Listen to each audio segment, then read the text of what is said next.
मुसलमान हैं इस देश में, और जो मुसलमान नहीं है वो सारे हिंदू हैं। और हिंदू कौन है? जो ब्राह्मणों के धर्म ग्रंथों को मानते हैं वो हिंदू है। ब्राह्मणों के धर्म ग्रंथों को मानने वाले मतलब वर्ण व्यवस्था को मानने वाले, जाति व्यवस्था को मानने वाले, अस्पृश्यता को मानने वाले, शूद्रत्व पिछड़े वर्ग कर थोपा गया इसको भी मानने वाले, घुमंतु जाति को बहिष्कृत किया गया उसको मानने वाले, महिलाओं को दास बनाने वाले जो धर्म ग्रंथ ब्राह्मणों के हैं। दूसरी महिलाओं का छोड़ो, ब्राह्मणों को पूछो कि तुम्हारे मां के गले में जनेऊ क्यों नहीं है? हमारे मां के छोड़ो, हमारे मां के छोड़ो, हमारा आग्रह नहीं है कि हमारे मां के गले में जनेऊ क्यों नहीं। तुम्हारे मां के गले में जनेऊ क्यों नहीं है? तुम्हारे बीवी के, वो तो तुम्हारी मां है ना, तुम्हारे मां के गले में जनेऊ क्यों नहीं है? तुम्हारे पत्नी के गले में जनेऊ क्यों नहीं है? तुम्हारे बेटी के गले में जनेऊ क्यों नहीं है? तुम्हारे बहू के गले में जनेऊ क्यों नहीं है? हमारी छोड़ो, वो इस बात का जवाब नहीं दे पाएंगे। क्यों? क्योंकि वो इस बात को खुलकर कहने की हिम्मत नहीं रखते कि ये सारे के सारे शूद्र है और हमारे धर्म ग्रंथों के अनुसार शूद्रों को जनेऊ धारण करने का अधिकार नहीं है। ये बात वो कहेंगे नहीं, क्योंकि वो प्रचार में तो हिंदू मुसलमान कह रहे।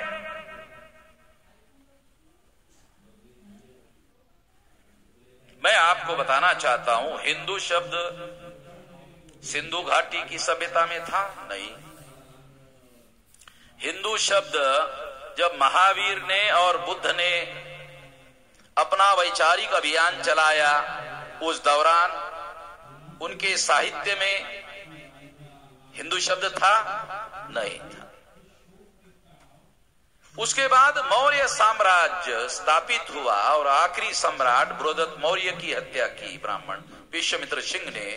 तो ये 10 राजाओं के काल में जो लिटरेचर भारत में अवेलेबल है, जो साहित्य उपलब्ध है, हिंदू शब्द था? नहीं था। सम्राट बृहदत्त मौर्य की हत्या करने के बाद जो तमाम कनिष्क राजा हुए और बहुत सारे राजा हुए, उसमें हिंदू शब्द नहीं है। गुप्तोत्तर काल में रामायण और महाभारत लिखा गया। अरे रामायण महाभारत में हिंदू है? तुम्हारे वेद में हिंदू शब्द नहीं है, श्रुति में हिंदू शब्द नहीं है, पुराणों में हिंदू शब्द नहीं है, रामायण में हिंदू शब्द नहीं है, श्रुति में हिंदू शब्द नहीं है, गीता में हिंदू शब्द नहीं है। ब्राह्मणों के किसी भी संस्कृत ग्रंथ में हिंदू शब्द उपलब्ध नहीं है।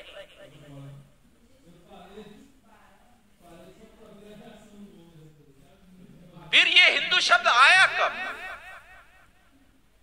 तो हिंदू शब्द जब मुसलमानों का 7वीं शताब्दी के आसपास आक्रमण हुआ और आक्रमण होने के बाद जो लोग यहां आए उन लोगों ने यहां की प्रजा को हिंदू कहना शुरू कर दिया।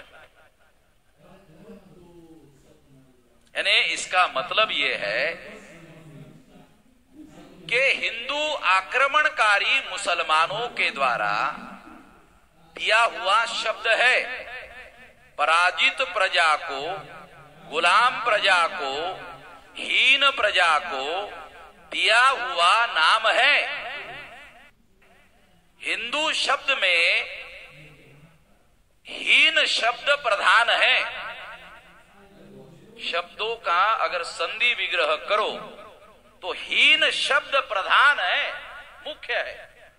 हीन तू, तो हीन जो है वो तू तो आधा है। हीन शब्द जो है वो मुख्य है। इसका मतलब ये है हीनतादर्शक शब्द है और स्वाभाविक रूप से जिनको दुनिया में जितने भी पराजित करने वाले लोग होते हैं, वो पराजित होने वाले लोगों को हीन ही मानते हैं। केवल भारतीय लोगों का मुद्दा नहीं है। तो आक्रमणकारी मुसलमानों ने यहां की प्रजा को, हीनता सूचक गुलामों को, जिनको जो वो उनकी प्रजा थे, उनको हिंदू नाम दिया।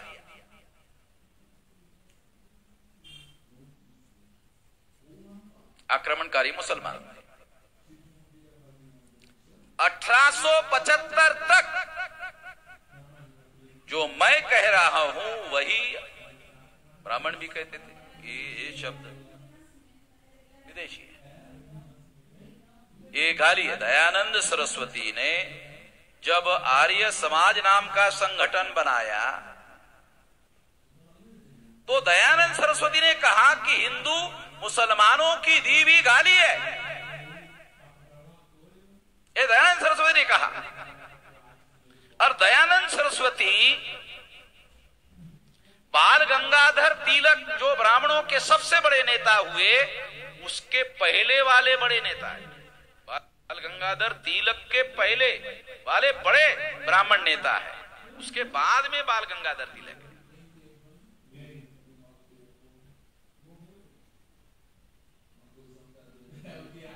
तो इस तरह से बाल गंगाधर तिलक भी इस शब्द को मानने के लिए तैयार नहीं है। 1922 को जब हिंदू महासभा बनी, 1922 को, तब हिंदू शब्द जो है ब्राह्मणों ने दावपेच के तहत स्वीकार किया। दावपेच के तहत क्यों बोल रहा हूं? क्योंकि ब्राह्मण अपने को हिंदू नहीं मानते हैं, हिंदू कहते हैं। डिफरेंस बिटवीन कहना और मानना। पुलिस वाले भी सुन रहे, जरा सुन ले, उनका भी प्रबोधन हो जाएगा, जागरण हो जाएगा। उनको पढ़ाते नहीं है, समझाते नहीं है, कोई पुलिस में ट्रेनिंग होना चाहिए।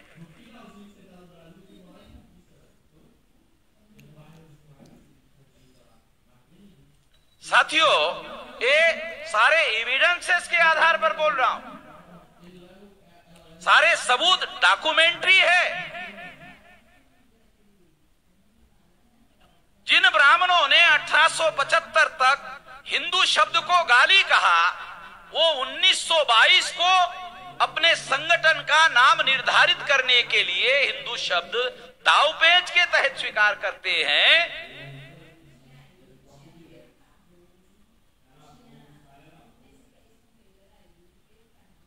क्या कारण हुआ?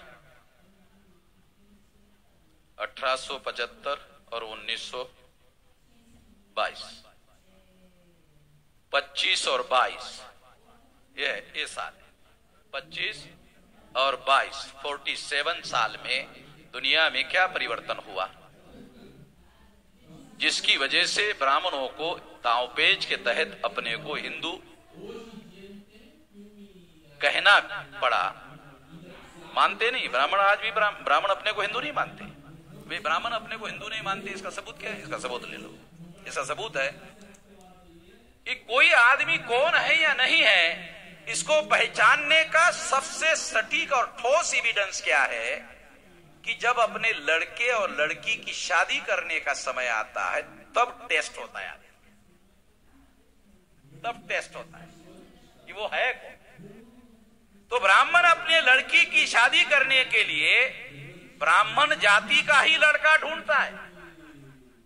अगर ब्राह्मण हिंदू है और सारे लोग हिंदू है और ब्राह्मण की लड़की ग्रेजुएट है और SC ST OBC को ब्राह्मण हिंदू कहते हैं, अगर SC ST OBC के लोग भी हिंदू है, तो फिर SC ST OBC के अंदर ब्राह्मण अपने लिए दामाद क्यों नहीं ढूंढता? क्योंकि वो भी हिंदू है, ब्राह्मण के कहे के अनुसार हिंदू है। ब्राह्मण भी अपने को हिंदू कहते हैं, एससी एसटी ओबीसी भी हिंदू है, और एससी एसटी ओबीसी में भी आजकल बड़े पढ़े लिखे लोग मिलते हैं। तो ब्राह्मण अपने लिए दामाद ढूंढने के लिए, जिनको वो हिंदू कहते हैं एससी एसटी ओबीसी को, कुणबी मराठा को, उनके यहां अपने लड़की का प्रस्ताव लेकर क्यों नहीं जाते हैं कि हमारी लड़की शादी योग्य हो गई है, वो भी पढ़ी लिखी है, और इसलिए आपका लड़का भी पढ़ा लिखा है तो शादी होनी चाहिए, तुम भी हिंदू हो हम भी हिंदू हैं। ऐसा कोई ब्राह्मण कभी कोई प्रस्ताव लेकर नहीं जाता। वो ब्राह्मण दूसरे किसी ब्राह्मण जाति के अंदर जाता है और वहां लड़का ढूंढता है। इससे सिद्ध होता है ठोस एविडेंस बहुत सारे ठोस एविडेंस सिद्ध करने वाला कि ब्राह्मण प्रचार करने के लिए हिंदू कहता है, मगर अपने जीवन में अपने को ब्राह्मण ही मानता है। कहना और मानना, अगर हिंदू मानना ही नहीं है और केवल कहना है और उसका प्रचार करना है, तो क्यों करना है? क्यों करते हैं प्रचार? क्योंकि 1917 को, ये 22 में जो चेंज हुआ उसका हिस्टोरिकल कारण है। 1917 को इंग्लैंड में एडल्ट फ्रेंचाइज की चर्चा शुरू हुई, आंदोलन शुरू हुआ इंग्लैंड में।